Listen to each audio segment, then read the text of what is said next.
Welcome to the Grappling Grappling Rewind Podcast.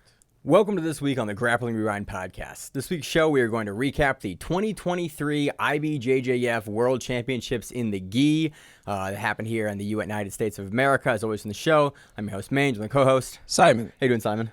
Yeah, I'm all right. Yeah, voice is getting there. Getting there, but fun event this weekend for your first time in the new set. So we'll see how this works out. I mean, it's the same set. You just pointed things. I just moved everything around. If you're watching the video show, you can see how different it is from last week. If you're listening to the audio show, hopefully no hiccups this week. Still kind of getting adjusted into it, but hell of an event to get adjusted into it. We have a bunch of we're going to cover all the black belt finals in the adult division. It's only adult because it's adult worlds for the IBJJF this weekend. Some great storylines, some great matches. Overall, a lot of fun. So before we get into the recap, we previewed Polaris last week. We're going to recap Polaris and the title fights and everything the following week. It's a bit of a quieter week next week, so we're going to just swap that to the following week because Worlds is, there's a lot of stuff. I'm trying to find my notes from the news this week. Note to self, don't break into Heisem Rita's car. That was the news this week. Ever. Yeah. Dude, before we get to the World, so news. Yeah, the video came out of it was just a video of the police talking to Heisem Rita, and then the camera pans, and there's a guy being put onto a gurney that apparently Heisem Rita beat up because he was breaking into cars. And then it kind of pans back to Heisem Rita showing a judo throw. So I threw him on the ground and then I kicked him.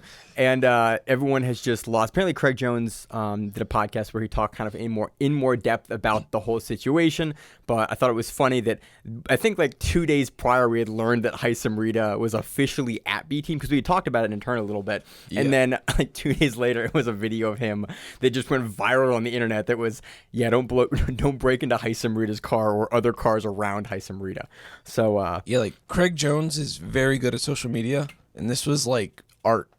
It went absolutely everywhere.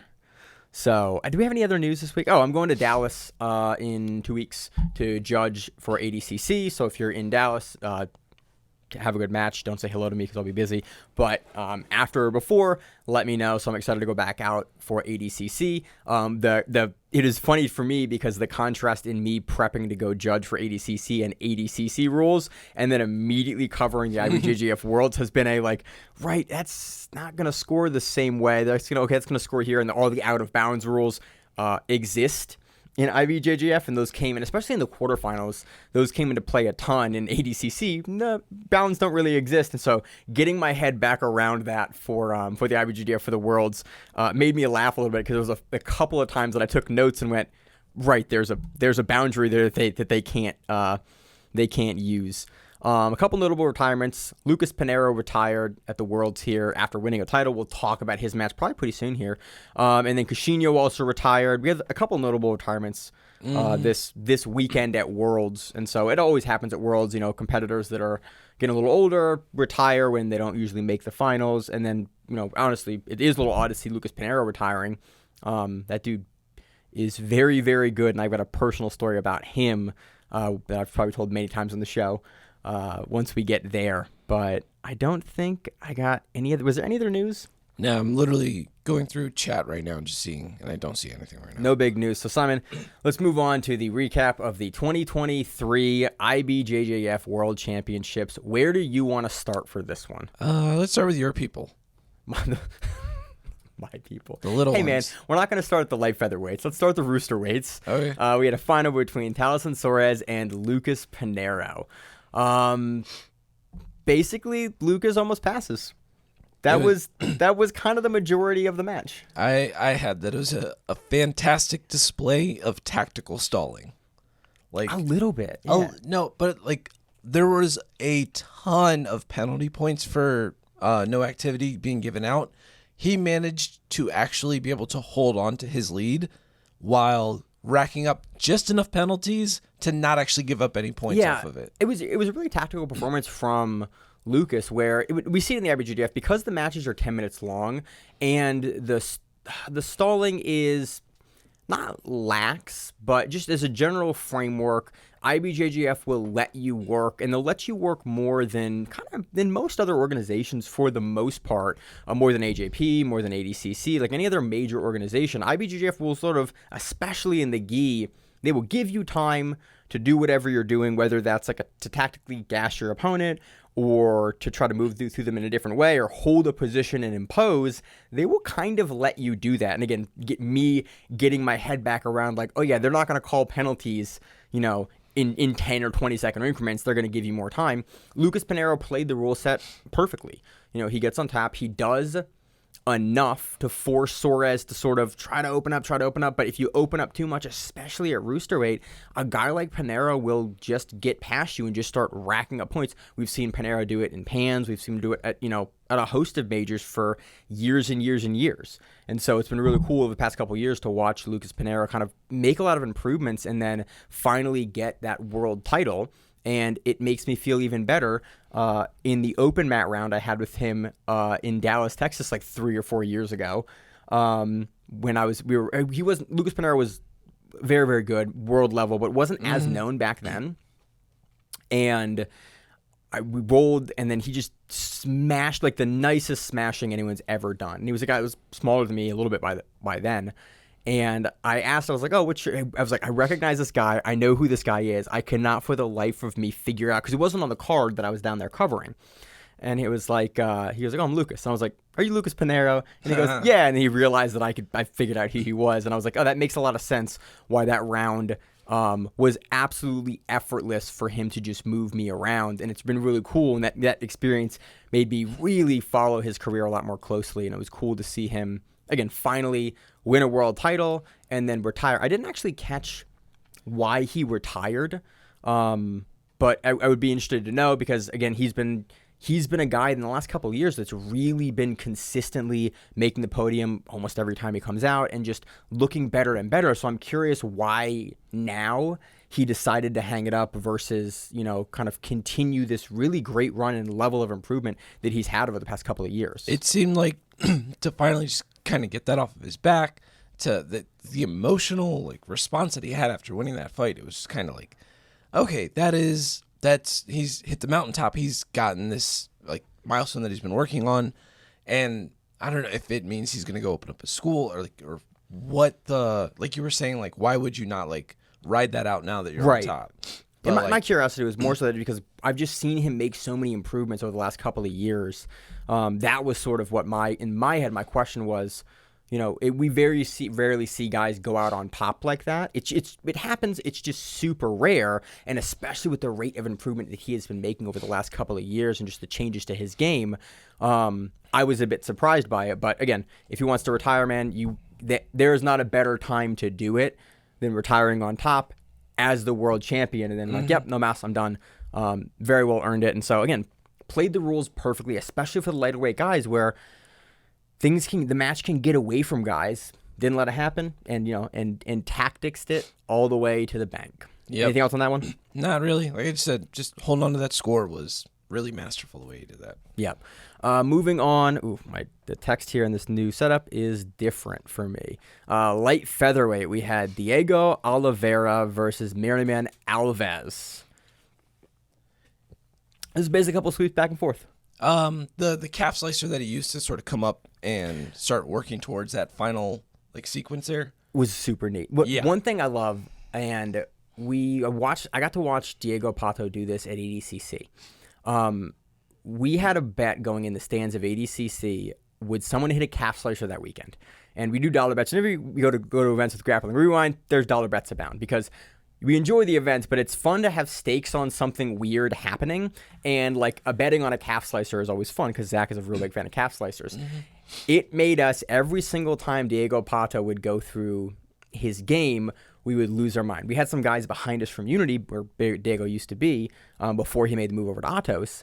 And he was talking about, oh yeah, he doesn't really go for that calf slicer. He uses it always to go into leg matrix and take the back. If you look, I think Pato may have hit it before, but on top level guys, he uses that position almost exclusively to go to the back. And the way that he hits it here, I saw him start to ride up and grab the back of the skirt of the gi But he and start didn't to come up. quite, though. But he didn't quite. Yeah, like he just used that to get the sweep points, and he already had that ad in the bank. Like, Yeah. coming into that, and there's like, what, 10, 20 seconds left, 30 seconds Something left. wasn't that. I may have been a little longer than that, but Sorry, yeah, it was 33 seconds left. 33. Was that few time? Yeah. That few time. That limited time. It was cool. The fact that he already had the ad like in his back pocket, that Right. is what. And I love that the commentary brought that up because initially before the sweep happens, he has that ad, and so he needs to get those points to basically put it in his favor. But that ad is always working for. I kind of misspoke there. That ad is always working for him, but he puts the stamp and has the ad. Now, even though they're even on points, he has the win, and so now he just has to stave off essentially a counter sweep with 30-some seconds left. Yeah. You know, Mirman had, like, you have one good shot at hitting a resweep, but usually once you kind of push someone over, unless you get them over immediately at this World Championship level, you're not going to get another chance in that 15 or 20 seconds to do it again. And so Pato's able to hold on.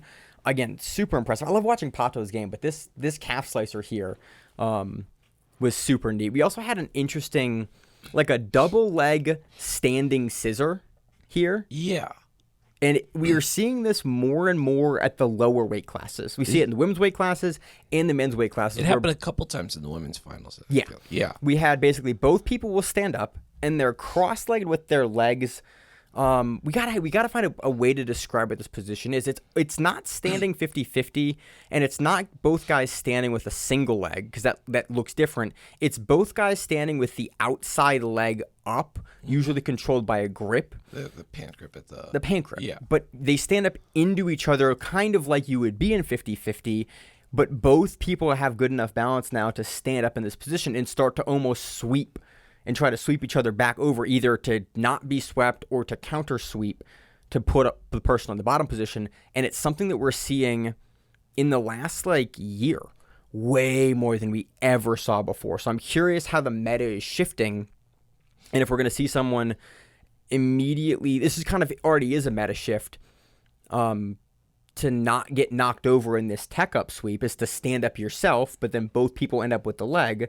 And so it's interesting to watch this tech up sweep develop into this 50-50 scissored standing meta that we're seeing both the women's weight classes and we see in this Pato match. So overall fun match. Any other kind of pieces to add? No, I mean, most of the match happened in the last 33 seconds. Yeah, pretty much. It was a high scoring match, 6-6.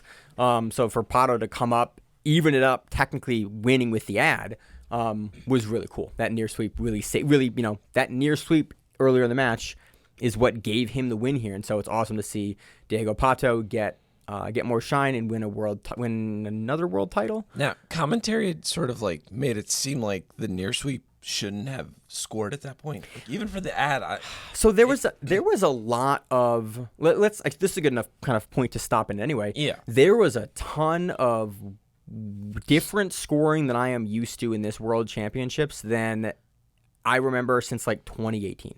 There were a couple of matches in the quarters that were weird, a couple matches in the semis that were weird, some of the matches in the colored belts, which always have some irregularities, were odd. More so in this Worlds than any time I've seen. If usually we watch a lot of jiu-jitsu. A guard pull that turns into a takedown.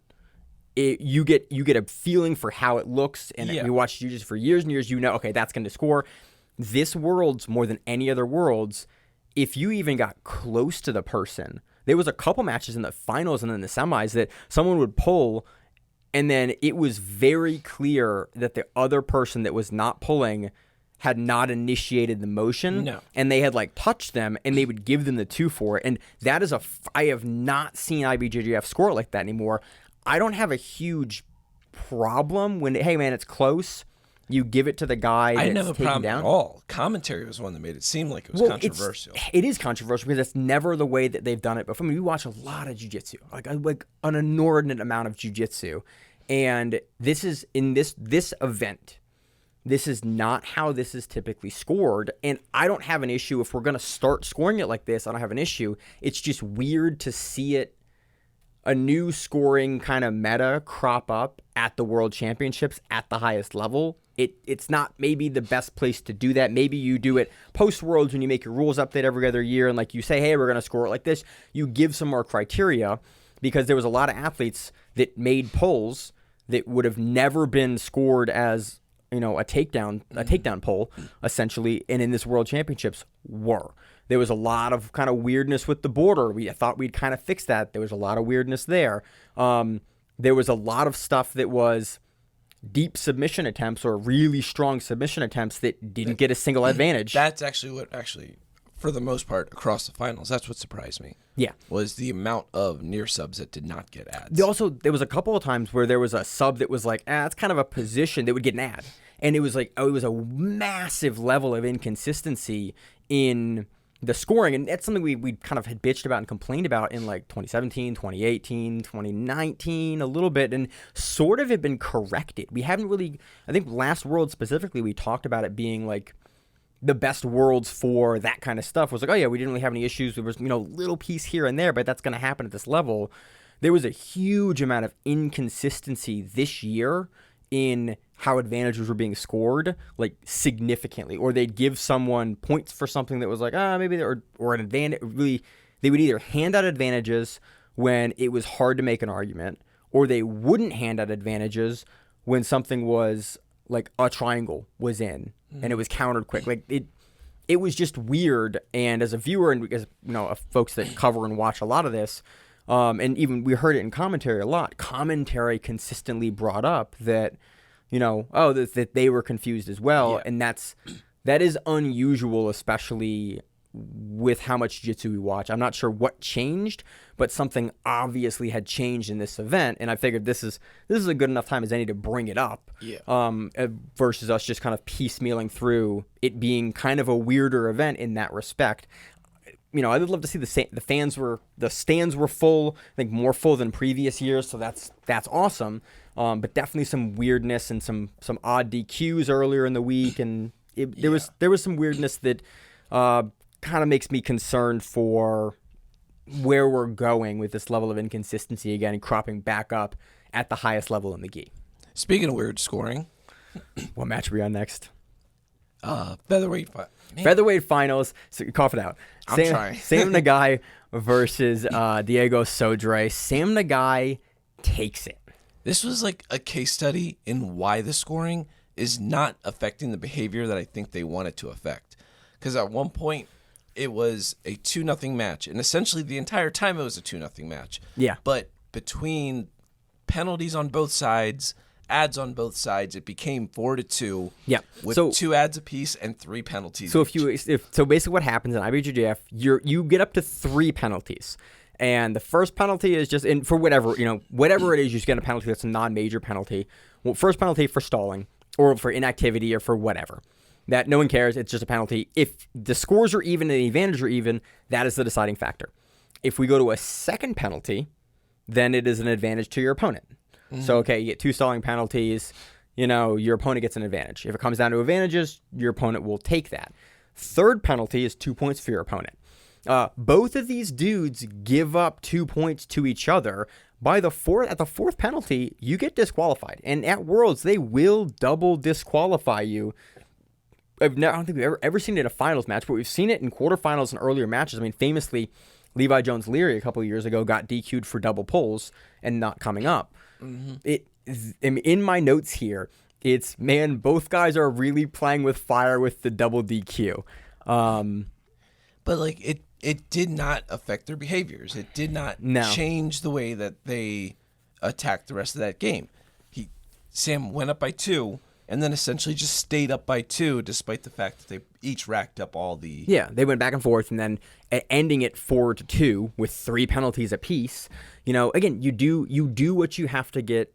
Do what you have to do in the rule set. It's a risky game to play. But again, I think, like you said, the rules that the IBJJF are changing maybe isn't having the effect that they are looking for, because we're seeing still a large amount of stalling. Again, tactically at the World Championships, like I never want to put it on the athlete and make it the athlete's problem. They're playing within the rule set. That's their job, is to win the match with whatever organization they're competing under. ADCC, super aggressive stalling penalties, and that's a feature of their rule set.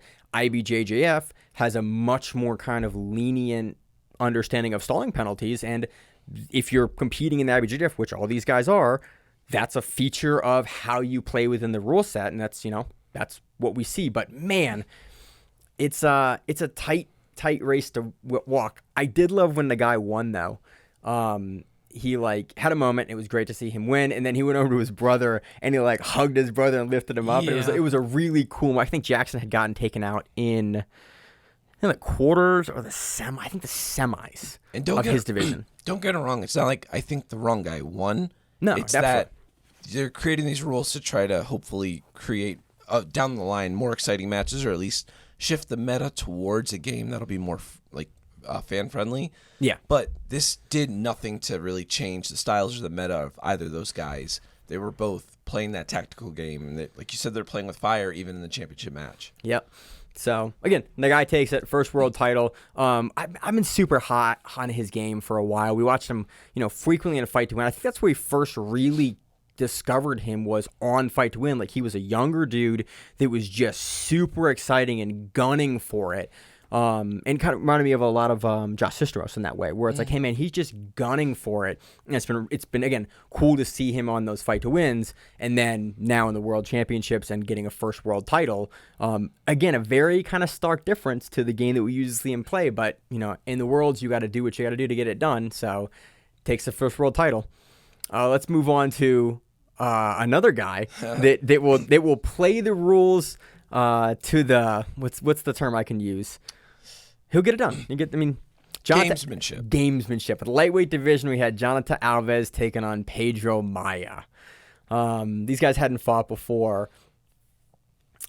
Basically, this ends up, I think, 4-2 at the end. Yeah, it was the final score of this. This is a Jonathan Alves match. Mm-hmm. You said it on the pre-show, actually. Yeah, despite the fact that this still wasn't the most...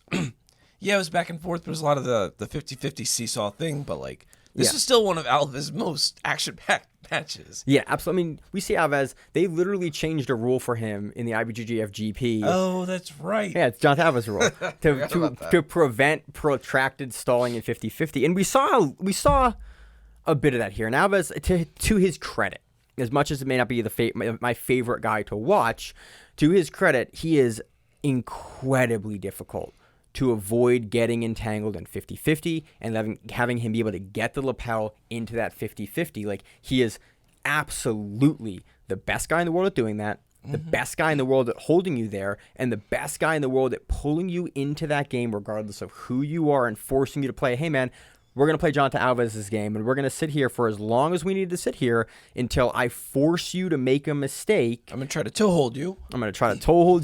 And then I am going to take and run away with the match. We did see more of his passing here, and we did see more of him on a low, low around the body and the legs for longer, driving forward and actually looking to get around.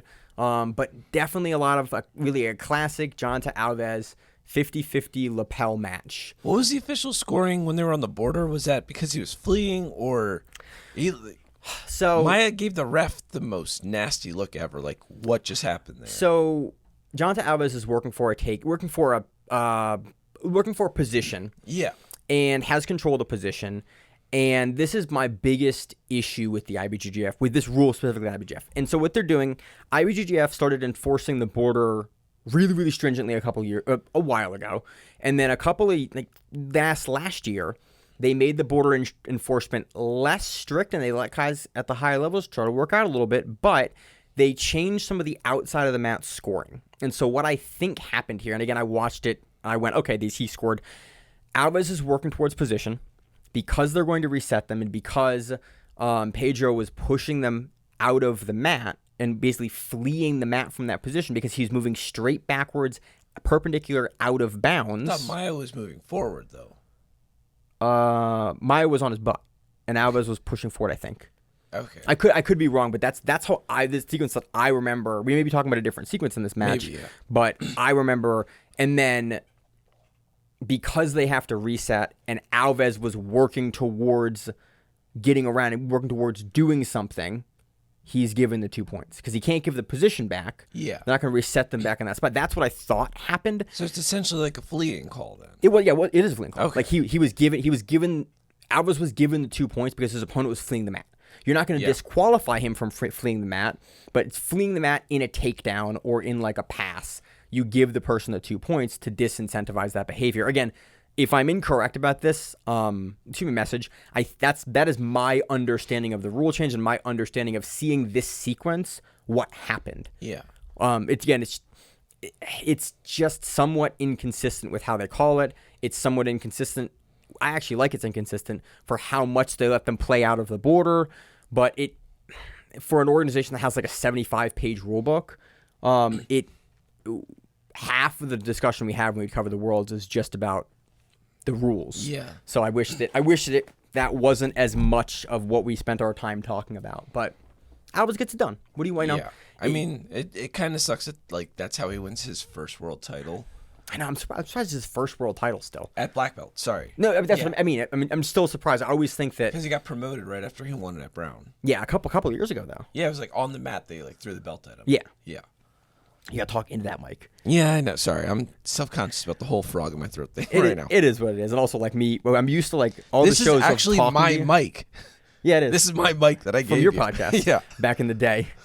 So yeah, Jonathan Alves takes it first world title at black belt. Man, he has a game that has troubled his division for some time now. Moving on to the middleweight division. This is the division that everyone's talking about. Yep. Jansen Gomez breaks the. Wait a second. I have. Yeah, it was a street. Oh, sorry. I have Ramona Dalpra listed in my notes, and I went, nope, that is it. It must have corrected Tynan to Ramona, and so I got really confused here. Jansen Gomez breaks Tynan Dalpra's undefeated streak at black belt. On the commentary, they kept saying undefeated in IBJJF. I think they meant it. At black they belt. meant to be. I think they should say. I think he has losses earlier in his colored belt career at IBJJF. I know he does.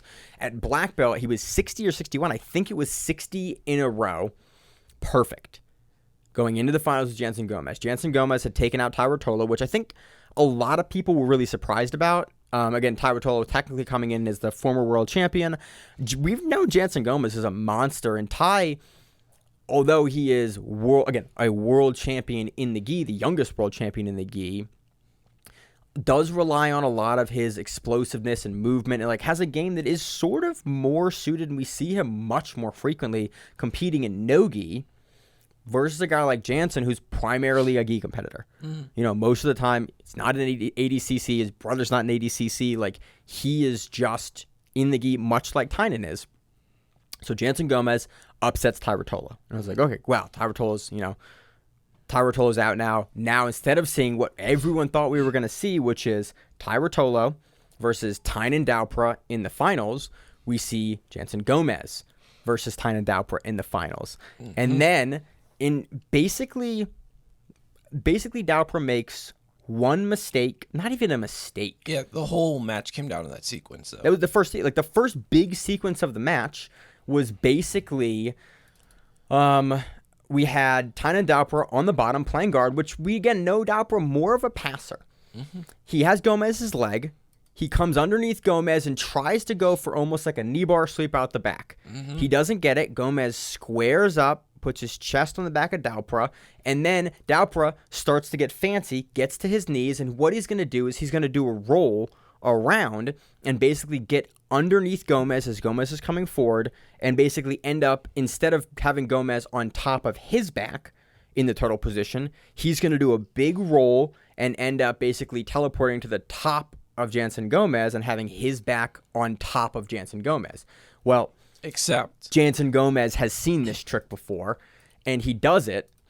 And essentially, when Dalpra goes to roll, he flares his arm out because you need momentum to do that, to shuck them. And Jansen Gomez capitalizes on, catches the arm, and then almost takes Tynan Dalpra's back. And it is a huge sequence. Commentary was yelling. I was yelling. Everyone was yelling. People were texting me about this before the match was over. The arena was lit on fire at that point. Yeah, it was crazy. And then I thought, okay, I was watching this immediately. I was like, okay, Jansen Gomez is going to fall off the back. Is not going to get it. And then Daupra kind of half stands up and does a big roll. And Jansen stays on the back. Mm-hmm. And I went, whoa, Gomez is going to get his back. Technically not on the back. Not technically, yeah. Like he on the side he of his doesn't have back. a hook in, but we just expect, like, Tynan Daupra is undefeated at black belt. Mm-hmm. Going in, when you have a guy like that, and you have a guy that everyone talks about at this high level, like with Margali, and like, the dude is untouchable. Like, by the numbers, untouchable. He had some struggles earlier in the week, a little bit, but he beat everyone. When he almost gets his back taken, you go, ooh, I wasn't expecting that. That's really interesting. And we're only, what, a minute 15? Just over a minute. Into the match. And you're like, okay, cool. And they give Jansen Gomez 2 advantages. Mm-hmm. And I went, ooh, they're handing out the advantages. And so we talked to them during the pre-show, and I was like, okay, Jansen Gomez probably gets one of the advantages for the near pass. Mm-hmm. Right? Yes. Because we have Daupra starting on the bottom. And then he gets the second advantage because he gets one hook in on the back. And he holds it for most of the rest of the match, like for the next 8.5 minutes. I mean, Daupra gets back to his to the guard, and then he's in half guard. But the hook on the back, like, that's almost the near back take. So those 2 advantages put Gomez up with 8:45 left in the match, I think. A lot of time to work for Daupra. We typically see Tynan Daupra. We've seen him play from the bottom. He's very good from the bottom. He sweeps you, he gets on top, and we see his beautiful passing. Jansen Gomez went, hey, man, you're just going to play the bottom the whole time. I'm just not going to let you sweep me. I'm going to turn this into the closest match that we can possibly have because I've already done what I need to do to put a stamp on this. I just got to ride you out now for 8.5 minutes. He's still aggressive the entire time. It wasn't like he was stalling on top. He was pushing into him the rest of the match. Yeah, he was pushing in, but he's never letting Daupra get a chance to really make the space with his legs that he needs to be able to, like, flare and do the inversions or do the come-ups or all of the things that we see. If you give Tynan Daupra the space to work, he will work all over you. Jansen Gomez keeps consistent pressure into Tynan Daupra for 8.5 minutes in a way that we have not seen anyone be able to do to Tynan Daupra at his black belt as a black belt. Like, we have not seen someone be able to do it, and Jansen Gomez gets it done. And I think this is probably the biggest upset of the year. Oh, without a doubt. This is like on par with, like, a couple of years ago, Vinny beating Gordon. Where it was like, wow, that's a giant upset. I didn't expect that. And the fact that he did it with 2 major performances against like these studs that are in his division, that he was able to do that to Ty, and then he was able to do that to Daupra in the finals. Yeah, he finished the Rocky, the Rudy, the underdog run at the end of it. Yeah.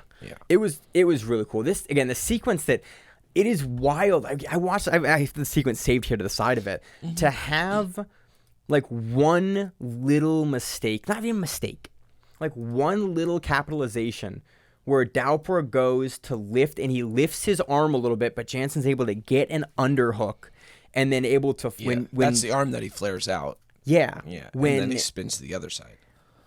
When he drives forward, Gomez just already has the underhook to drive him back down and then spin his body around and get behind Daupra.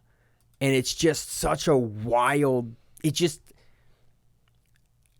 no one was expecting this. No, yeah, that lit the arena on fire. And then his pressure for the rest of the match, it was like, just kept everything at a 10. And it was, because you always... You kind of went for the entire match like, is Daupra going to do it? When's Daupra going to do it? When's he going to turn around? Because you went... He didn't. And it's...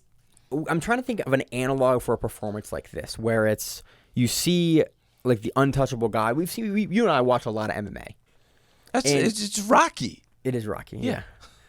Where you're just waiting for someone to turn. You're waiting for the guy to, okay, he's gonna get it. And like, we've all seen champions lose like this, where it's like, man, they have a rough first round, And then second round, I don't know, kind of win. Third round, you're like, okay, wait, when's it going to happen? When's it going to happen? When's it going to happen? And then that fifth round winds down in the last minute, and you're like, oh, it's not going to happen. They just got beat.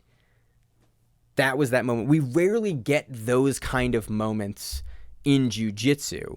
So it's cool. It's cool to see us this hyped and talking about this for a young prospect like Tynan Daupra, and full credit to Jansen Gomez. Like that dude beat the unbeatable guy in his division that everyone had picked. So to come in like that is wildly impressive. It's crazy. Also, the podium picks at the end, like seeing Daupra on the second place side, he looks so uncomfortable there. Yeah, man, it's got to be weird. And they also did you see the pan to the children in the crowd? Yes, that was an odd camera choice. So they do that all the time in mainstream sports. Like they do that, like the kid crying at the Duke game, like. But it was in jiu-jitsu this time. It was a little odd. So you didn't catch the broadcast. Tynan Daupra loses. Jansen Gomez wins. Again, we're highlighting more on Daupra just because that's sort of the huge story here. I don't want to take any credit away from Jansen Gomez. Phenomenal performance. I also probably shouldn't be laughing at kids, but it was kind of funny. They pan to the AOJ team, and it's just a whole crowd of like young kids, like probably what, 8-year-olds, it's 10-year-olds, the kids program from the gym, something like that, all just crying.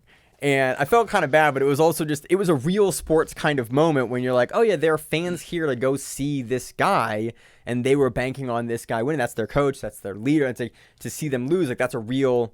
It gives you it not in a mean way. It shows you that investment of the community for these moments. I just thought the timing of it, this great moment for Jansen Gomez, they panned to happen, and they panned to Daupra's team, was just a little, it is unusual to have something like that, the pan like that in grappling, and I wanted to bring it up. But again, Jansen Gomez takes it, man. That's crazy. So, now we're back onto the regular matches. Yeah. Let's see, what do we got next? We got the medium heavy division. This is a dope match too. We had Gustavo Batista and Andy Murasaki, teammates. I love me a good teammate fight, Simon. Yep. Love me a good teammate fight. It was a bit on the slower side, a bit more of the positional dominant, like let me push into your face with my shoulder kind of a deal. But yeah. But again, two guys that train together consistently and know each other's game and know what they're going to do. Like these matches go a couple of different ways, where either it's, oh man, that is a super tactical and slower paced match because like both guys know the meta of the other guy's game, where it's okay, they don't want to play each other's game. It goes the batshit in crazy meta game where it's like, well, both guys know what the other guy's going to do, so they're just going to throw the training room match on for us to see. And you see it get wild, and you're like, why is he countering it? Oh, because the other guy, he's countering that too. You get that, and then you get a match like this, where it's like you saw both guys playing the game, opening up a little bit, but it didn't have the fireworks, but it definitely had both guys working through pieces of their game. And Gustavo Batista, that dude is amazing. Mm-hmm. There's a sequence I want to talk about here, unless you have something you want to bring up first. No, this is really the only one that... This is the sequence I want to talk about. Gustavo Batista, there was a really interesting gripping sequence about 3 minutes into the match where Batista has basically Andy Murasaki's same side leg, and he has a pan grip, and Murasaki's arm on the other side. And he does sort of a words today. He does sort of a variation of like a push-pull sweep, where he pulls Murasaki's knee out and he yanks his arm forward. So it drops Murasaki to his far side hip, and Gustavo has the top side pant leg pulled up. Well, Murasaki's good, and we know that. So Murasaki kind of techs up, gets back to his knee, and he reaches and counter grips on Gustavo's pant leg. Mm-hmm. So now Gustavo's leg is up. Basically, Murasaki is in a half split. Yeah. Sort of. Normally, this is a position, if Murasaki was on his knees, you'd see someone hit a scissor sweep from. Gustavo Batista goes, man, I don't really care if you're on your knees. Murasaki stands the way up. Gustavo Batista leaves his foot on Murasaki's belt line and hip line because Murasaki still has that pan grip on top. And then he basically pushes out Murasaki's standing leg on the other side and does like a standing open scissor sweep. Kind of, sort of, just without the shin bone across the chest. He's It's on like the side. the kidney. It's like he just sort of kicks him over, but it's also a really long range to see that sweep from. It's like a scissor sweep, but when you push the knee on the scissor sweep, he's doing that when Murasaki's standing. He's just pushing him away, and he's kicking him and pulling him over. But normally with the scissor sweep, you're pushing that knee backwards. He's now pushing this knee to the side, like almost like similar to if you were doing an X guard sweep, but without the actual X guard. Without the X guard, but he does have that far side sleeve grip. But I think because we saw him knock Murasaki over once with that, and then him to knock Murasaki over again with that, and then basically be able to tech up. And Murasaki does a great job of getting to his turtle, but Batista is already over him, already around, and he's crowbarring into the front of Murasaki's face to basically force him back over. The thing that actually ends up forcing Murasaki back over, though, is Murasaki's good enough to get back to like a tripod base. Batista is hooked under on one side on the face, and he has the backside leg. So from this turtle, Batista's not just attacked Murasaki like chest to face. He's actually started to cut a side angle in order to, like, what you do is like turn a corner on a double. Yeah. But he's over top Murasaki, and he has that outside. Not the outside. He has the same side leg looped over as well. Yeah. And so what he does is he basically pulls both Andy's arm together on the front side and Andy's leg together and just knock him back over to guard to be able to get the sweep. Mm-hmm. So this was the coolest sequence in the entire match, and it's what Batista scores on. Murasaki does a great job of like trying to get back up, but inevitably Batista ends up being able to settle him for 3 seconds and then being able to score this whole sequence. But definitely the wildest sequence of the match. See, the thing that I love was that collar grip that he held onto the whole time, where he was just like using that as that stiff arm, like, I'm gonna not stall, but I'm going to just continuously push and pressure you into the mat while I start to continue advancing my position. Yeah. And like he held onto that grip damn near the whole time. Mm-hmm. So after he let go of that leg grip and then just sort of pushed in and that whole time stiff-armed him down. That was that sort of positional dominance that I was looking into this match. It's like, okay, wow. He was like really earning his world medal at that point. Yeah, it was cool. Again, I love teammate fights. I love it because we previously, we've had a problem for years for the closeouts, and you brought up on the pre-show actually, was like, this is the first year. I couldn't remember if this was the first year with the closeout rule or not. I think this is the second year. I think they did it right before Worlds last year because Miragali came out of it. It was pre-ADCC, so it had to have been Worlds last year, and went, yeah, man, the money's not like, it's not enough money for me to, if like I don't want to fight my teammate, it's not enough money to make me care. The points, I don't really care either. Like, you've not incentivized us enough to make me really care if I don't want to fight my teammate. And the Atos guys have been better about it in recent years. Like, we have frequently at majors Atos team fights, and I love it. I love that it's a real sport now, and you don't just give it to your buddy. Yeah. Like, occasionally it's a great moment when that happens, and that has its own honor and beautiful moments there. But I do like when guys, we're in a sport. I love it when the guys fight for it because it gives it stake and it makes it matter, as opposed to I love it when the participants of a sport participate. That's a great way to put it, Simon. So great match. Gustavo Batista takes that in a really fun teammate versus teammate match. Moving on to the next match, we have a heavyweight match between Pedro Machado and Felipe Andrew. Let me pull my notes up here. I love a big guy pressure passing matchup. Felipe Andrew made this match. This must be, of all the matches we saw in Worlds, like we saw a couple of nasty subs, but this being underneath of Felipe Andrew here, for Pedro Machado must have had like the worst day you could have possibly had in jiu-jitsu here. This is another one where, like, I think the participant and the ref were just not on the same page, because the look he was giving the ref, like, I think he was kind of hoping to game himself an ad or points or something, and the ref was like, "Nah, dog," and just like continue the match. My note is Felipe Andrew has to have like the worst crossface knee cut ever, and I meant that not as like bad technique, but in just like, if you hold onto his leg and don't let him knee cut through you, he is going to turn your face to the side and just he's just going to pressure you. And he's just going to wait there until eventually you lose the will to hold the leg. And if you don't, he's fine with it. He's just going to stay there the whole time. But after that point, he didn't really muster up much offense at all. After you get laid out by Felipe, he was at Like what? it was very much like he was defeated at that point. You can break this match down into 3 distinct parts. 1, Felipe Andrew laying cross-face into the knee cut for 3 minutes. Mm-hmm. Then we had a little bit of activity. We have one piece of action. That's why I didn't know what happened. Because the camera work pulls in really close to like the belts. And then there's some sort of stand-up. I don't know how Pedro Machado gets out because the camera is just like focused into their belts. And then they get up and I can't see what happened. And then they scramble a little bit. And then at the end, there's a nice like modified lasso crowbar sweep. That was the sweep of the match. Yeah. And Felipe Andrew pulls guard. He goes, cool, lasso guard, immediately hits a really, really neat crowbar sweep. And then back into the guard, back into doing what I was doing before for just crushing into you for like 3 more minutes for 2 points. Mm-hmm. This was miserable. I can't even imagine what this was like because we know Felipe Andrew is super strong.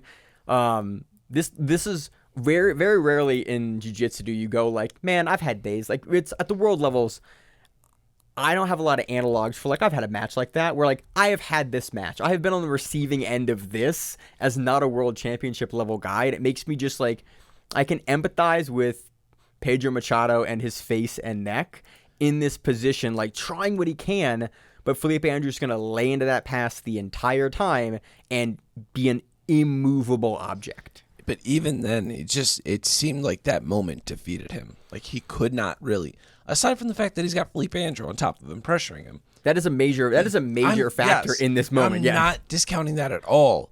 But that moment, you could just see the soul get sucked out of Machado. It's just like that he could not get any sort of points or add or anything off of that attempt. Yeah. It almost seemed like he didn't try the rest of the time. Yeah. It was a wild match. Again, definitely not the most action-packed match. But a really neat that crowbar sweep. It was a modified lasso like tilt crowbar sweep. I was really impressed like for that sequence that Andrew hit, but more so impressed that he was just able at a world championship level hold Pedro Machado in the half guard, cross-faced in like this for as long as he did. Mm-hmm. Like that is a special that's a level of being good at that technique that not a lot of guys at that level can do.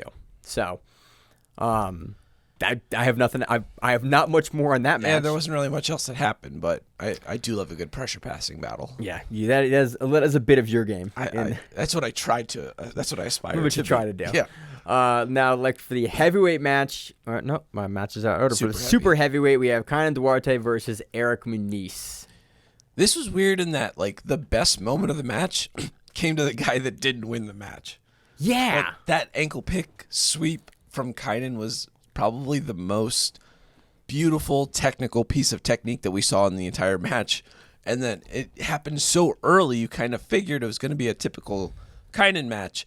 But Eric just sort of, with his game, made sure that like he came up and was the more, I guess, like active of the sweepers.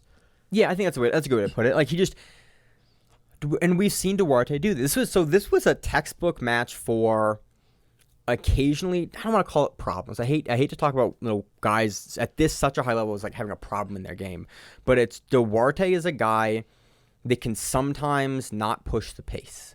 Mm-hmm. We've seen it at ADCC. We've seen him in various matches where sometimes he has a great gas tank and he'll leverage it, but other times he tends to play a slower match to his as an advantageous way to play it.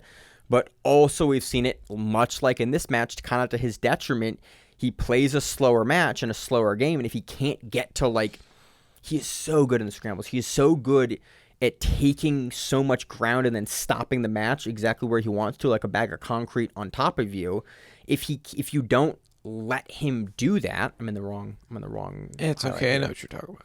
If you don't let him do that, then a lot of times this problem can creep up in his game where he doesn't do enough in order to take the match.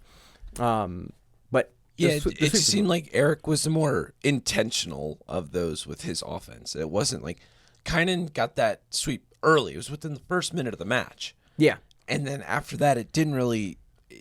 Every one of Kynan's sweeps seemed like it was reactive to something that was going on. Definitely. Whereas Eric was actually the more active offensive guard player in this match. And it seemed like kind of like had to slow down in the guard and wasn't able to just put up the speed of. I'm not sure if that's because Eric is so long. Like, we've seen Duarte play against longer players before, but the Muniz brothers, they tend to use that in a way that troubles a lot of guys at the high, partially because they're just so good.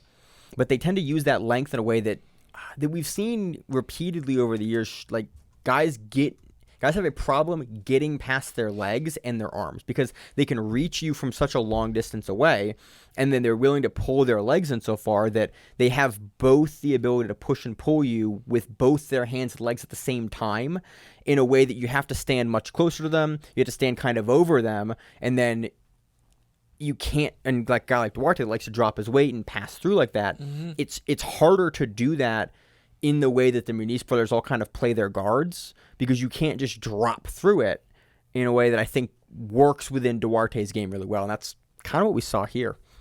But overall, Muniz takes it over Duarte. Commentary was talking about Duarte's titles. I'm happy that we mentioned we forget that he lost the one, because we don't care. We're almost done with the men. I think we have this conversation soon. So Muniz takes this, kind of hits a great lasso variation sweep here, like ankle pick sweep. And that's was really about it. For the majority, that's the match. Let's talk about the men's. When I say the open weight for last, or do the open weight now? I mean, let's do ultra heavy then open. It's going to go pretty quick. Okay. So moving on to ultra heavy. Which was, as I have in my notes, such a boring match until it wasn't. All right, I mean, Victor Hugo versus Marcus Ribeiro. Yeah. Victor Hugo has a monster of a guard, man. He does, but that's why this match surprised me. Is that he just sort of camped out there. It was 2 adds and a penalty to 1 penalty until the last 50 seconds of the match. Yep. So yeah, my notes start. My notes start at 1:33 left in this match. Just look, the scoreboard looks ridiculous at this point. So we are 8.5 minutes into this match. The score is going to be 0-0. 1 penalty for both, 2 adds for Hugo, 1 ad for Ribeiro. We're in Victor Hugo's guard, which is a nightmare place to be, as we have seen many. Ribeiro did not have an ad at this point. Oh, sorry, it was bad. 1 penalty. Yeah. So Hugo has 2 ads, and there's no other. There's no other 2 ads score. There's no other score on the board, just penalties. And you're in Hugo's guard, which is a nightmare place to be for most people, because it's Victor Hugo, and he's a giant man and has a dynamic guard. He's a 300-pound Zanji. He's like, I think he's like 260 now, 270. Everything over 200 pounds is 300 pounds. Basically, yeah. Okay. For me, Simon. You got that from me. I know. Okay. That's why I'm quoting you. So Victor Hugo is playing feet on the hips guard, and he has Ribeiro like posture down super heavy because he has his giant lengthy arm all the way over his back, and he's reaching the belt, and he has his arm pinched to like his elbow is almost pinched on the top of Ribeiro's shoulder, like neck and shoulder. And maybe he was kind of starting to make a little bit of an angle, but Ribeiro can't really posture up really well. So you just have Victor Hugo, and he's trying to posture up, and he's trying to get around. Victor Hugo almost does an inverted like armbar sweep off of it, and then basically uses the insane flexibility that he has for a big man to, with his free arm, switch the hand of the belt. Yep. So now he's double belt gripped over the back. With a high diamond. And then he pummels it into a triangle. He pummels the arm through as he came over underneath it to get to a triangle. I was like, okay. But it's not like a good triangle. No. It's like, what's the best way to describe it, Simon? A bad triangle. It's very open. There's a lot of space. It's not tight at all. The best way to describe it. A bad triangle. That's phenomenal analysis. It's a bad triangle, basically. And you see, okay, Victor Hugo is loose. It's loose. Victor Hugo is probably going to adjust this, and maybe you're almost at the angle where you'd make an omoplata happen, or you'd like swing back through and switch the legs, or you'd do a sweep. You'd work a sweep off of this. Victor Hugo goes, nah, not me, not today. There's a minute and 15 seconds in the match. I'm going to get this done. So he pulls his legs in, pulls his arms in, and then Ribeiro tries to do like a roll out. So he goes from being high postured up, he goes to roll out, and then Hugo goes, oh, cool, and kind of like shimmies his shoulders back. I did that in the chair really quickly. Shimmies his shoulders back, and then ends up now Machado is chest to chest, but in the triangle. It's still, again, as Simon put it, a bad triangle. But Victor Hugo, in this moment, is able to pull. He's so flexible for a big dude. He's so flexible that it's at this point now that he's actually locked his foot in to the bottom of his knee pit, where he's no longer really in the position to be choking him anymore. Yeah. But his leg is just all the way up there. Right. But because now Ribeiro is laid out in this position, like the triangle's not really there because you're on his chest. You know, you're not in a good spot to get out.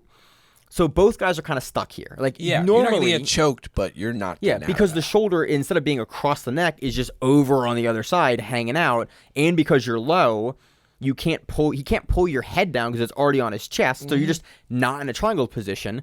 But Victor Hugo goes, I can't triangle you. So what I'm going to do is I'm just going to take both of my arms and just hand over hand, like you're doing a violent arm lock, but just pulls up and over the arm and pulls it basically out of the guarded position, rethreads it, gets it under his armpit, and Vinicius tries to pull it back in. Victor Hugo pulls it back out again, then goes a violent arm, like a what's the name for short arm lock, violent arm lock, over the chest in this triangle position.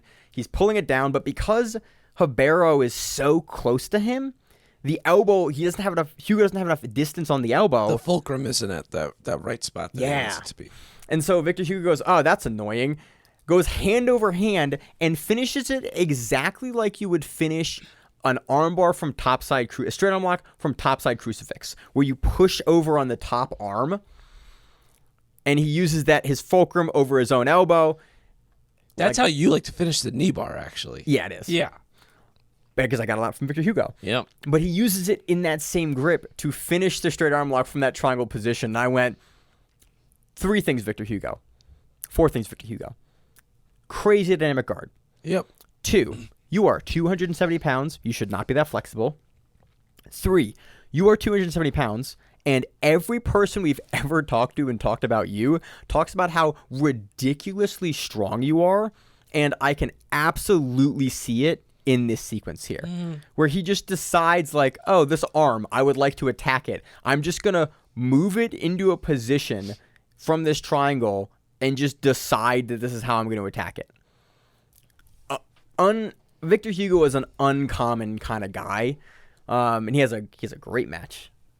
Right next to this. Yeah, all right. So we'll talk about that match or save it for the end. Speaking of how you finish knee bars. Speaking of how I finished knee bars. Dude, I've watched a ton of Victor Hugo. So, Dude. let's see. Do I have it? I do have it Yeah, here. we just watched it a Let's second. talk. So let's move on. So Victor Hugo takes this one. Victor Hugo's awesome. I love watching this game. He is a fun, dynamic, big guy, even though the first 8 minutes of that match wasn't as much of that. But the finishing made up for it. Into the finals here, we have Eric Muniz versus Victor Hugo. Pretty early into the match, about 2 minutes into the match.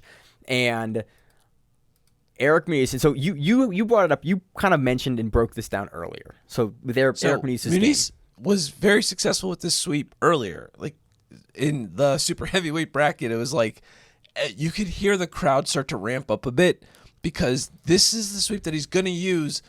That which match was it? I don't know if it was the finals or not, but that was the sweep that he used to go up. It was the go-ahead score for him. So it was almost without a doubt that this is going to be the moment where it's like, oh, okay, he's about to go up 2-0 on Victor Hugo, and then at that point, you know, he's probably going to be a nice little guard battle.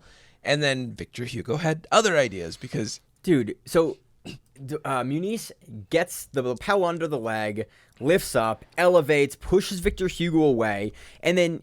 Did he get the spider hook in with that? No. Not really. Yeah, he just like sort of pushed up against him and then knocked him over. And then Victor Hugo, in a weird turn of events, Takes the sweeping leg. well, he almost seems to. I watched this a bunch. Yeah. Almost like concedes it. He goes, okay, I'm going to get swept here. And then he, again, like you said, takes the But sweeping I'm leg. going to take the leg with me. And then actually he wraps up both legs. He goes underneath. He does an inverted, like, I think technically it would be almost like a variation of a star sweep. Yes. Kind of like a kind of variation of a star, but instead of ending up on the other side, he goes donkey guard for a split second, which is not donkey guard. He just goes reverse mount. Yeah, because he's not up Yeah. on his feet, but like yeah, He goes inverts. somebody online said donkey guard, and I was like, it's not donkey guard. But yeah, he inverts and then wraps up both legs. He goes reverse mount on the inversion. Yeah. And then rolls over. But I wish I had another camera angle here. On going reverse mount, he crosses Eric Muniz's legs. Yep. And then you see, okay, he's screwing with legs, he's going for the knee bar, and then you realize when he turns the angle and goes for it, you're like, oh, he has the far side leg as a fulcrum over the other knee, and then he has the one hand in a guillotine grip under behind the back, much like he finished Cyborg at Nogi Worlds in 2018, I think. Yeah, I don't remember. Almost the exact. I love I've watched that sequence over. Victor Hugo has some of my favorite knee bars in the world, and I love the knee bar myself, and so I've watched an absolute shitload of how he sets up the knee bar. He is probably the big guy that I watch the most taking technique away because of this series of techniques. He finishes the knee bar, guillotine grip on one side, overhooked on the other side with Muniz's legs crossed in this position, and then just bellies up through it. And there is absolutely not a sequence in the world that would have been able to get him able to get Muniz out of this position. It's super deep. It looks brutal. And I really love that they gave Muniz the points for it too.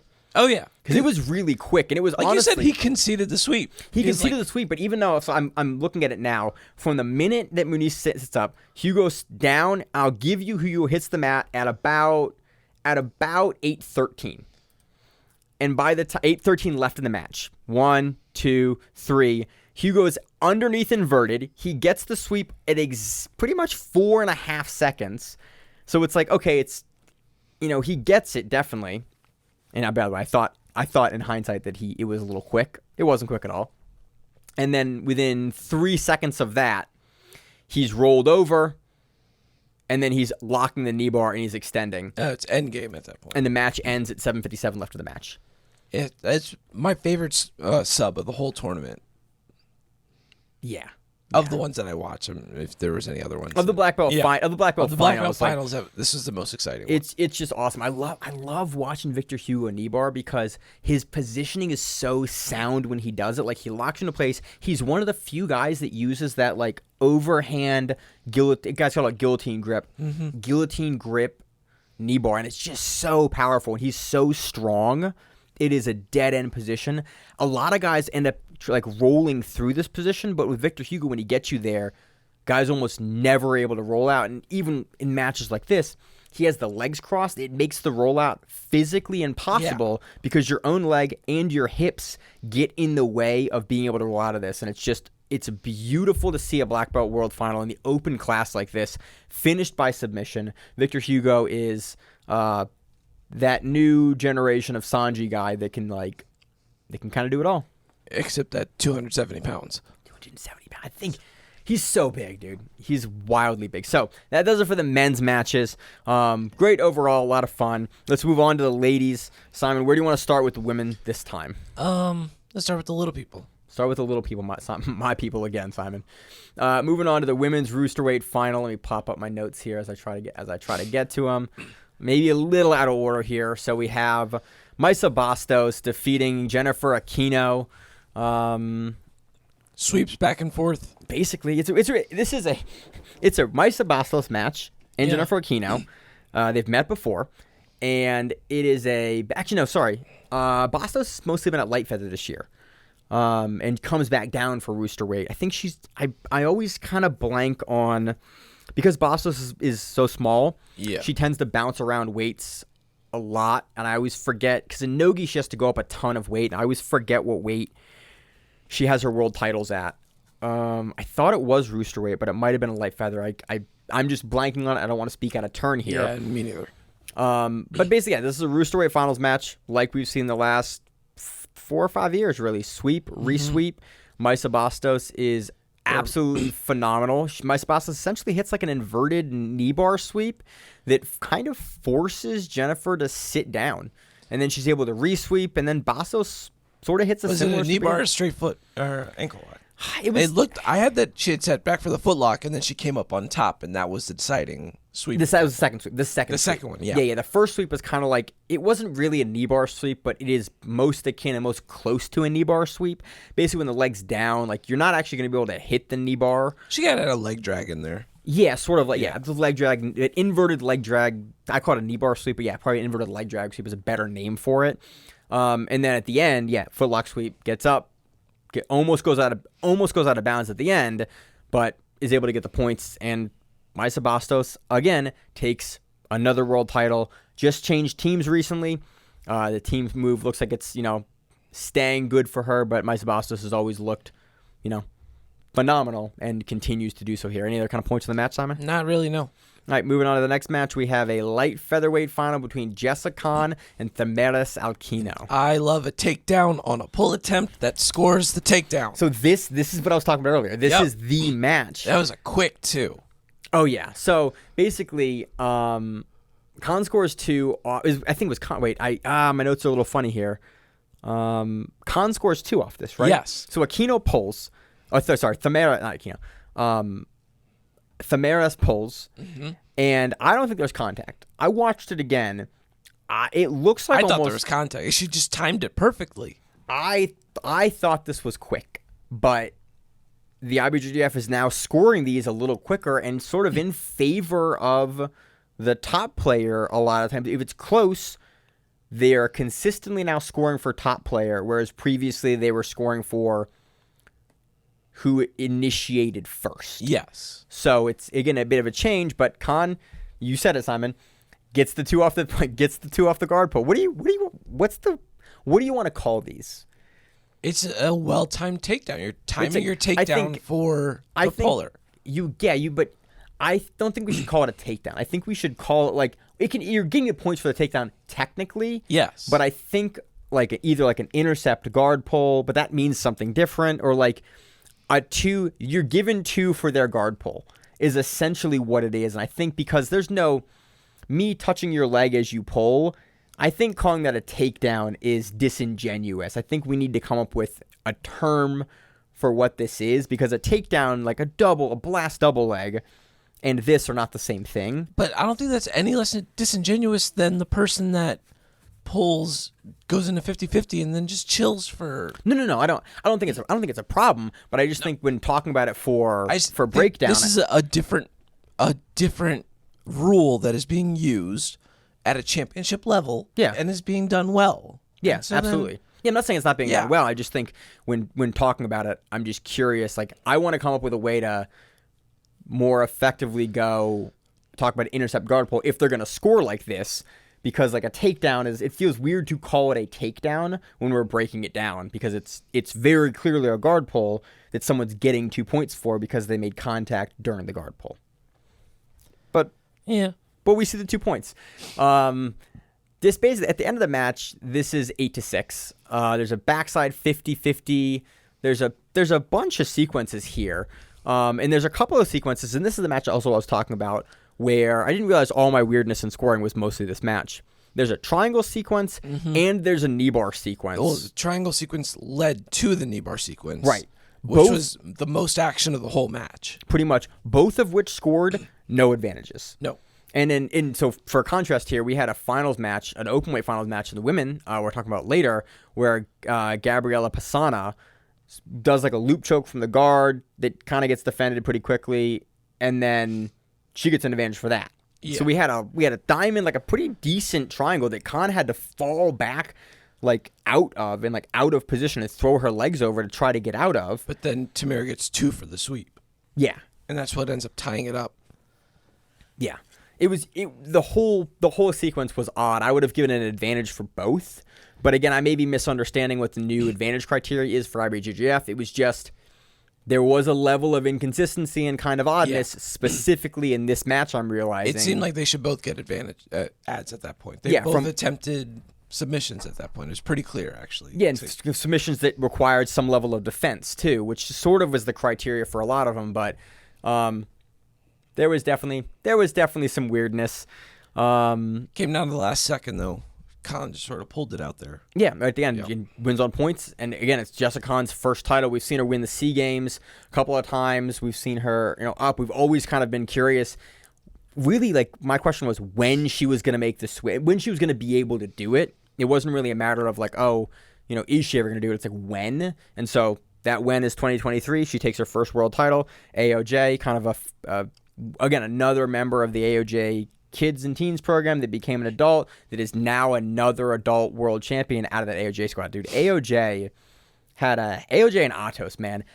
Oh, yeah. The kings and the queens of the gi world in a huge way. And this world, again, just further cements that and stomps that in. Like, man, those two teams know how to put people on the podium and in gold medals at the Worlds. Man. Moving on to anything else on this one? Nope, that was about it. Moving on to the featherweight division, we have Bianca Basilio versus Anna Rodriguez. They've met a couple of times, I think. A lot of grip fighting and bad wrestling here. Yep.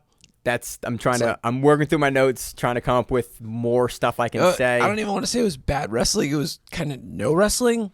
It's kind of like, it was more grip fighting than wrestling. Well, it wasn't even grip fighting a lot of times. Just like shoving each other off of each other's wrists. It seemed like both grapplers were waiting for the other person to do something or for the other person to willingly make a mistake in the sequence or in the standing. And it was 9.5 minutes of that, I think. And then it was Anna Rodriguez at the end coming up on a single leg that she wasn't able to finish, and Bianca Basilio taking it on points. Yeah. Well, it almost looked like Anna threw up an Omo attempt there. Yeah. And then she did, and then Bianca used that to almost pass and got an ad off of that. And that was where the ad came from. But it was like, and again, I wouldn't have given her enough for the Omoplata attempt. I wouldn't have given that an advantage because Bianca immediately started to defend it. And then almost was able to use it to pass. But it was, again, it's maybe me in ADCC rules looking at initiation more than IBJJF, which is not a criteria in IBJJF. But again, Bianca takes it very clearly here in the sequence. She earns the ad off that attempt, and it's great. Not a lot else in the match to really talk about. So that was the featherweight division for the ladies. Moving on to the lightweight division, we have Jarina Mendez versus Fionn Davies. Fionn Davies, another one. It took longer than I expected for her. For two titles or for for finish? This match, yeah. I kind of expected her to come out with a little more ferocity, Fionn, she's very quick, but she will also... We see her... When she's comfortable, she will make tactical decisions. She won't overextend herself. I think that's kind of what makes partially what makes her so consistent is that she's not really going to dive on. She's going to take what she wants. She's not going to overextend herself in sequences where she's not confident. I think is the best way to put it. It's just that opportunity didn't come until very, very, very late in the match. I didn't actually catch how late in the match it was. I don't have it in my notes of how far it was. There's a short time left. Yeah. Basically, Fionn wrestles up, counters a knee bar, gets the back, and then chucks the hooks in, and then... When she gets it back, she has her flattened out. Yeah, she has her flattened out, and then just... okay, now it's checkmate, but... I wish that we had a different angle, because I couldn't really see what Fionn was doing. They kind of mentioned that it was a face crank, but I couldn't see from the sequence. It was a completely flattened out, 6-0, with Davies behind you just cranking. But I couldn't tell exactly where her hands were for the finish, but it was definitely, rear naked choke finish. I just couldn't tell what it was. Yeah, me neither. So, Fionn Davies takes another world title, doing very well, repping Essential Jiu-Jitsu, but I think they're all under Atos. So, again, another Atos world champion coming in here. Atos is killing it. Very happy to see Fionn continue to have success with the new team and with JT Torres and that whole squad. Let's see. Moving on to the middleweight division. Angessa Andressa Sintra and Thalita Lima. I interviewed Andressa a couple years ago down in Texas. So the thing that I loved about this is almost brutal irony that for Thalita, it almost seemed like did not want to engage in Andressa's guard. And so she racked up all these points for not engaging. And then when she finally does engage, she actually goes and gets swept finally. And it's like she had all those penalties rack up against her to the point where like the irony of her actually like engaging at that point and then just getting like thrown over was like, man, okay. Which maybe I think is why she disengaged. I think this was a tactics match. Oh, it's totally why, but it's like, okay, you finally engaged in her guard, and then it's like, okay, you got swept. Yeah, it was like 7 minutes of a double underpass. And penalties and penalties and penalties. But it wasn't a pass. She was standing there. She didn't want to play into her guard. I think double underpass is a very nice way to put that. It was 7 minutes of her sitting in that sequence, and that's what got her to this finals in the first place. Like Thalita Lima double underpasses most of the division most of the time, but it was you saw Andressa not letting her, like, she just wasn't going to let her lift her. She wasn't going to let her turn the angle on the over-under. And so Thalita got stuck there. And Andressa has been against her and knows how to counter that. And so never, Thalita, got stalled out in that position. And then she kept racking up penalties because she was unwilling or unable to do or put up any variety of other offense and passing. And it was it was frankly kind of weird because I expected if she was going to sit in this double under for so long that we'd see some variety, we'd see some change, we'd see something else in her toolbox there because she's so very good at that technique. We know, she has, we've seen her use other things in that sequence. It was just very weird to have her not show off or showcase any of that. And then Andressa, throws her over and wins the match. Yep. That was basically it, though. Yeah, and at the end, she looked pissed, though. She throws up a super hard ankle lock. Defeated. Well, she looked frustrated at the end because she throws up a super hard ankle lock and does that thing. The end sequence was a little weird. Oh, sorry. I meant after the match. She just kind of laid there. Yeah. Damn. I'm talking about the ankle lock, though. She chucks the belly on an ankle lock in the way that you do when you're just trying to break someone's leg. And you're not trying to you're just trying to break it off. And you see Sintra go, and address it and deal with it. And Sintra knows I've won the match at this point. She'll let the leg break. But it was really interesting to see at the end of the match in those dying sequences, she threw up something really hard and did more. And I was kind of curious, why then, when she seemed to be frustrated at the end, do that, whereas not earlier in the match when you're on top, show some of that or have some of that earlier. It was just, it was almost a little frustrating as a viewer to see that at the end, where it's you had such a strong attack, or you could have done more here, and you saved it to the end, and then, credit to Andressa Sintra, she takes another world title. You talk about the desire to break someone's leg a little too nonchalantly. You just do that you're trying to break somebody's leg. Simon, you've been there. I know. You've coached me. I've been there. You took the video. I was there. Yeah, it's part of the game, man. You say that other people just do that. I mean, sometimes you got to break a guy's leg. But yeah, Andressa Sintra takes fourth world title. Great to see it. I really enjoy her game. Great guard player. Moving on to the next match, we have a heavyweight match between Larissa Davis and Melissa Couto. Too easy. Too easy? It was too easy. Wait, hold up. No, you skipped over medium heavy. Did I skip over? Yeah. Oh, yeah, thank you. Yeah. Maria Miliasic and Amy versus Amy Campo. Sorry. I repeat, it was too easy. God damn, dude. Campo is good. There's a really cool pass here. Basically, Campo just pressures in, and then, and this is not disparaging at all, hits a basic-ass long step pass and gets the passing points. But what I loved was, and I was actually going to say the same thing, where in the pass, she has her shoulder pressure going in to the point where her arm is already wrapped around the neck. Yeah, and she does it. So Campo is long and tall. She did that the way that an upper belt would do to a first day guy. I'm going to pass your guard now, but you don't realize this, but I'm already setting up this sub. By the Yeah. time I get to your back, you're going to be done. It was She did that in wild. the Black Belt World Finals. It's crazy how good Too easy. What I love too watching Campo and watching her game because she uses the attributes she has so well. Like Maria has a great guard, so dynamic, but Campo is A, so strong, and A, like she is a little like longer than a lot of the women in her division. And so she tends to be like, I think gangly is like a very good way to put it. When she passes, she's over top of the shoulder all the way, and because her base is so good, and so she's so confident there, and because her hip pressure is so good, she can sit there. And she has the confidence to sit there and not be taken over and swept, where a lot of players that aren't as good as Amy Campo would be easily swept, overextending that position. You said, like, the white belt thing, you can do that to people that aren't as experienced usually because they don't have the dynamism.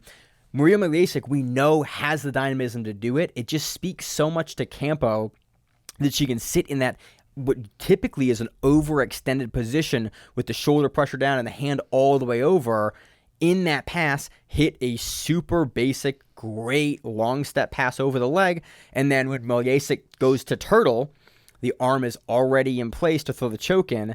It's already wrapped around her neck. Maria goes, oh, that's not good, and starts to belly back down, and Campo goes, nope. And Campo is so good at re-forcing you to open up that outside hip to get the other hook in and just throws it in, and that's the match. Like 3 minutes, I think what I say, just under 3 minutes. Mm-hmm. The finishing sequence, it's just phenomenal. And then she does a fucking kip up. Oh yeah, which I thought was really funny. Like Amy Campbell's like I think she's taller than me. I interviewed her ADCC West Coast Trials when she won that, and like that's I love people win and do a kip up. It just Verdum did it after a heavyweight fight. If you can go and engage in a combat sport and then do a kip up at the end of it, you're either an athletic freak or your match was way too damn easy. Yeah, she wins and does a kip up. Like that's. Props to Amy Campo. She's been killing it recently, and just it's been so phenomenal to watch her move into black belt and just look so dominant. And again, props to Maria, but man, Campo is gonna be a problem. She is a problem for everyone. Yep. Moving on to the next match, we have a heavyweight match between Larissa Davis and Melissa Couto. Yeah. Sugar plays guard pretty much the entire time, and till the last minute. Yeah, Couto, all the black belt finals should be 1 minute long. I mean, I said it in an earlier note. I was trying to bring it up. I really would love to see a 7 minute or 6 minute match for a lot of these. Nah, screw it. 1 minute. 1 minute. 1 minute black belt finals. It was a takedown game.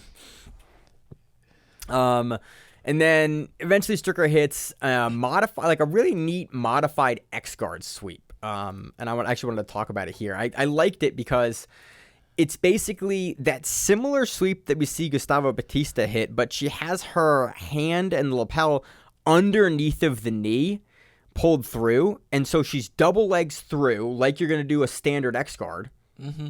Yep, I'm moving through. Yeah, it's okay. I got to find... Oh, I lost my place here. Here we go. So she has her leg in the legs trapped, and then goes where the place that... She goes to the place that Gustavo had his leg on the top side of the rib cage of Andy Murasaki, but she then swings it back down under like she's going like a long leg X guard or like a long leg De La Hiva where the leg is all the way across through. And it's not a position we see used a ton, and then sweeps through and comes up. And it was a really, really beautiful sequence for the points. And she wins by one advantage. Yeah, that outside leg is almost acting like a dummy De La Hiva hook. Yeah. Because it's not actually like being used for the swing, but like when she's coming up, she's in that leg drag position. She's just right there to be on top. Especially at this point, it's 46 seconds left in the match. Yeah, very, very, very little happened. Both have one. At 46 seconds left in the match, it's 0-0, 0 adds, 1 penalty apiece. Like not a hugely high-paced match for most of the match. So that was the heavyweight final. Moving on to the super heavyweight final, we have Mayara Cardosa versus Gabby Pasana. Where do you want to start, Simon? How would you describe this finish? Because up into the Oh, this is the face. This is the neck crank face. Yes, this was like a rear naked face crank. Yes. Yeah, this is that actually I might have made a mistake on the Fionn match. Did Fionn get a sub there? Yeah. Okay. She finished. It was very similar, except that both of them were rear naked chokes with them being flattened out. But Okay. I think the difference was Fionn, I think, had a collar that she's pulling Yeah. up, whereas Yes, Gabriella Fionn- was like face cranking her, like pushing in, trying to finish the choke Yes. at that point. So, in all honesty, like you can't really tell what she tapped to there. Could have been the pressure. It could have been the fact that she's being smothered. It could have been the actual choke itself. But it looked like a rear naked face crank. Yeah. So this was actually there's a neat sequence that happens before. This is also the match where Pisana gets a loop choke in the guard. The Cardoso kind of like defends and she gets an advantage for it. And I thought it was. I had made a note watching earlier matches that like they weren't giving it. They were giving advantage, but weren't giving advantage for other things. I thought this was odd to have gotten an advantage for other things this weekend weren't getting an advantage. It was just it just gave me pause. Again, I think this could very much. I think this is fine to get an advantage. Yeah. But it was definitely a little weird to see other things that were significantly stronger than this not get advantages. But this is sort of this rule has always given me problems in IBJJF. Like I've seen. I got an advantage scored on me with a teepee and then had a guy in an armbar and didn't get an advantage. So IBJJF has always been really, really inconsistent with advantages for subs. And it just gets highlighted here. Gabby does a really, really open hip bump sweep, then grabs over the leg, then hips over into like a modified X guard and just pushes Montero over. Or sorry, no, this is wrong match. Mayara. Sorry, it keeps my program keeps changing Cadusto's last name to Montero, so that's why it says Montero, but she's not against Montero here. It was interesting that she's able to she gets her over and then gets top position and then she gets the back and then the camera's 100 feet away, and she gets a really, really strong choke. But at that point, it was sort of like the meta of the long game passing where she's just, it wasn't like a flash pass. It wasn't really a pressure pass. It was that she was setting a trap, setting it up. Yeah. And then when it was time to pass, it was immediately towards the back. When she was on the back, it was immediately to flatten her out. Yes. And then at that point, it was end game. Yeah, and she's so strong. She does a really great job when she gets the back of, people will try to roll and she'll trap the outside hip with her hand and then hip you down. And then she just drops her weight and she flattens people very, very frequently. And when they try to scramble out of this, she usually Pisana will end up flattening you out, and it's a very, very common way we see her finish. As we will see very soon again. So that was the super heavyweight final. Gabby Pisana takes it. And then in the, where it is, in the female open class, we have Ana Vieira versus Gabby Pisana again. And again, this was a brutal finish. Yeah, Gabby, again, single leg X, forces the turtle, works to take the back, and after about a minute, she gets the back. There's a bit of a hand fight, and then in my notes, and then what looks like a brutal collar choke from the back that puts Vieira unconscious hard. So she was belly down at that point. She had the collar choke from the back. Her hips were fully locked out, like she was deadlifting into her back. And I had just noticed this on a replay, she had locked up she had trapped her right arm in the hook that she had. So there was no getting out of it. This arm is trapped, this collar's being pulled, and all of her weight is driving into her back as if she's locking out a deadlift. And we know how strong Gabby Pisana is. And she deadlifts into the choke, and Vieira goes out, and in like a scary way. They zoomed the camera out all the way. They were like, and they stopped talking too. Yeah. The arena got quiet. It's always really scary. 'Cause again, I watch a lot of jiu-jitsu. You see people get choked out almost every tournament. It's pretty common at a tournament to see someone go to sleep. This was like, it was obvious that she had been unconscious for a little bit. And again, a world final, I hate to say it on air, if it's a world final and you don't see a tap, I'm happy for it to go a little longer. I don't like to see it, especially when the arena goes quiet, the camera pulls away, the commentary stops talking, because that always makes me wonder if there's something more wrong with it. Hey, is there convulsions or something else that's happening here that's a problem? But I do appreciate, I wish referees would be a little more on it, but I would always hate to see a world final match in the open class stopped when an athlete's like still in it and not tapped. So we do a sport. We all know, again, the referees are black belts, the athletes are black belts at the top of their game, at the pinnacle of the sport. It is unfortunate, but I do really appreciate, giving the athletes the discretion, the discretion to make that choice, and then the referee is there to to fix it, but doesn't call it early. It is really weird to say when you talk about it. It'd be a thing that if you're not in this community, it'd be very, very hard to understand. But you're never going to recreate that position if you stop it, and so it would be such a travesty to stop a world final match for an athlete that didn't tap because maybe the it's unfortunate that she was unconscious for probably as long as she was. But it's not as bad as judo. It's not as bad as the judo refs we've seen, where it's at least with the referees in IBJJF and jiu-jitsu, they attend to the athlete and call someone over. Not like judo, they'll stop it and then they'll just look at a dead body on the mat for 30 seconds. When I'm screaming at Instagram, going, "He's out, he's out." This wasn't that bad, but again, with how strong Pisana is, that choke comes on quick, comes on hard, and it is a phenomenal way to cap off a world title run. Another open class victory for Gary Pisana. Crazy worlds. Yeah, man. A Overall. lot happened. Any other kind of... so that's all the matches. Did we miss anything, Simon? No, that was everything. Victor Hugo, 2 hitting good knee bars. All my notes are out of order here. I know. I mean, hey, double golds for both the ultra heavies. Then a surprise to no one. I love a big man's game. Double golds to all the heavies and no closeouts. I am happy there's no closeouts. Like, of all the years, I hate seeing closeouts, and I love that we didn't have any this year. It really speaks to legitimizing the sport more, that we're not having a me give it to my buddy. And I understand why that does occur, but I appreciate that the athletes are taking it upon themselves to decide to not make that choice, especially when you have such a strong camp at Atos, such a strong camp at AOJ. It is on those teams in those rooms to make that decision, and I really appreciate, as a fan and practitioner of the sport, that we are seeing that happen less.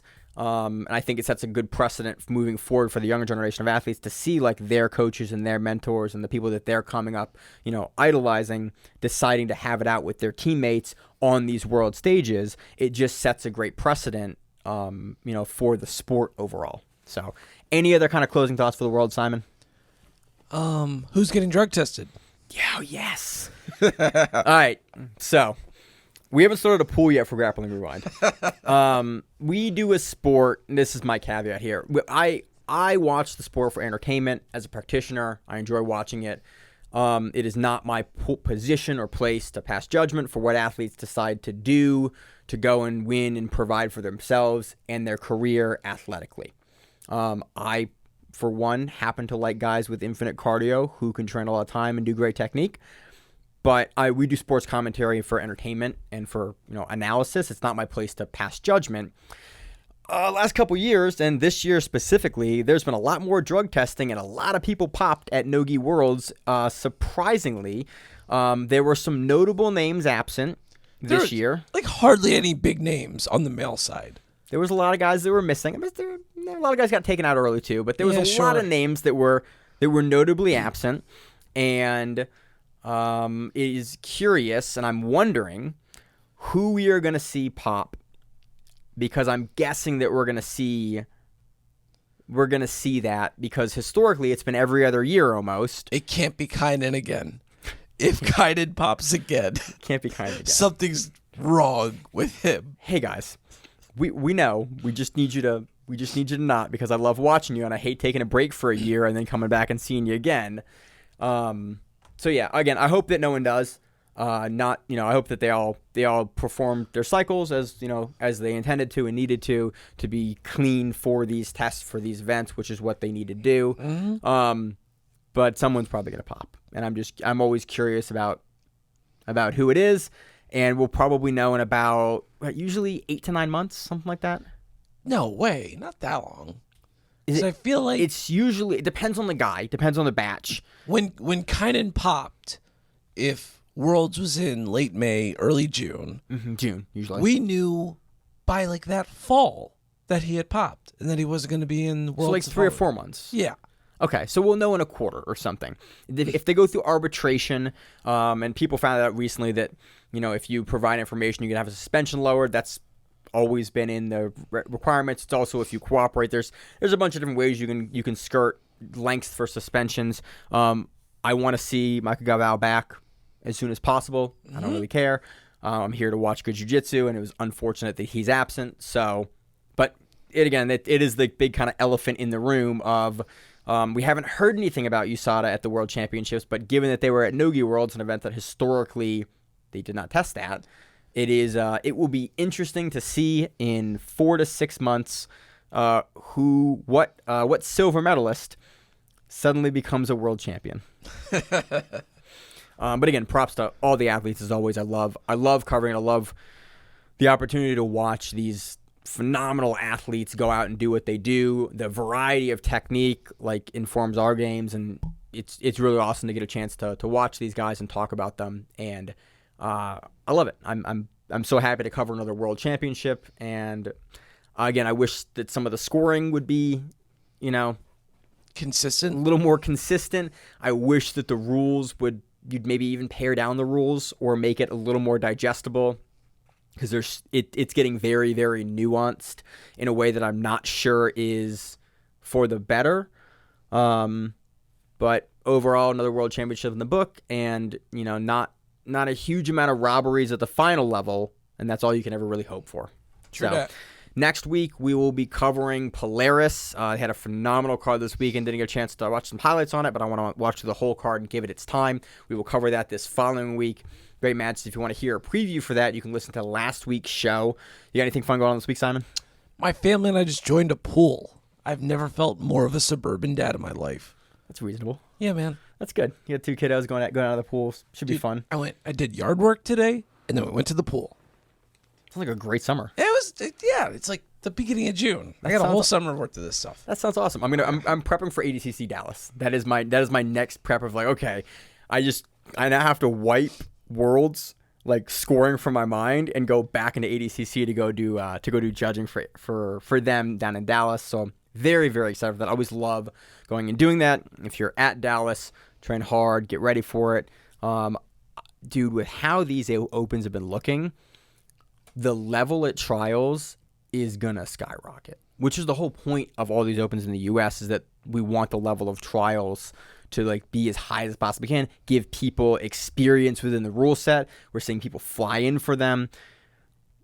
It's wild. I am scared to see the jump that we are going to see at trials. Are you judging or Judging? Okay. Yeah, judging. Going on primary judge for them. So that'll be fun. Run a table. Hopefully, educate some of the community on the rules and provide information so that the athletes can go and do and train and compete with full knowledge of the rules and the competency of it. So it should be. It's always a lot of fun. It's always a ton of work. Yeah. So I gotta kind of prep for that and get ready and get my mind back into ADCC. This should be a good one if you figure the Austin crowd probably all showing up. I'm guessing we're gonna get a ton of the Texas talent. Yeah. We're gonna get all. I'm guessing we're gonna get all of the Texas talent in there. Again, Austin's not super far from Dallas. It's not the closest, but it's not super far from Dallas. But Dallas is pretty centrally located in the state, so there should be a very, very large wealth of talent.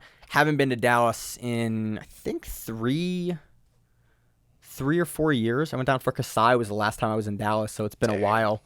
Yeah, that was pre-marriage and pre-back surgery. Yeah, man. And pre-pandemic. Yeah, man. I'm pretty sure I took you to the airport for that. I think you did. You've taken to the airport a number of times over the years. Yeah, no. I'm pretty sure. Drive me to the airport. Yeah, pick my wife at the airport literally 30 minutes before we start recording the show, which is why we got to get the show out, because it is we're 20 minutes to midnight right now, and this show needs to come out in 20 minutes. So, as always on the show, I'm your host, Maine. I'm the co-host, Simon. and we are the Grappling Rerun. So, Matt, what it is, stay safe. If you like the show, please consider sharing it on Facebook with the folks at your gym. It's the best way that we grow the show, and we really appreciate it. You can reach out to us on email. We also have Instagram, we have Facebook, we have Twitter, we have Google+. Until that shuts down. We have a website. If you have an event you would like to have us cover, please let us know. If you have a name, like most people do, and you'd like to have us stop butchering it, Let us know. reach out to us. The show is also available on YouTube, Spotify, in addition to iTunes and every other podcast service. We very much appreciate your time, and thank you.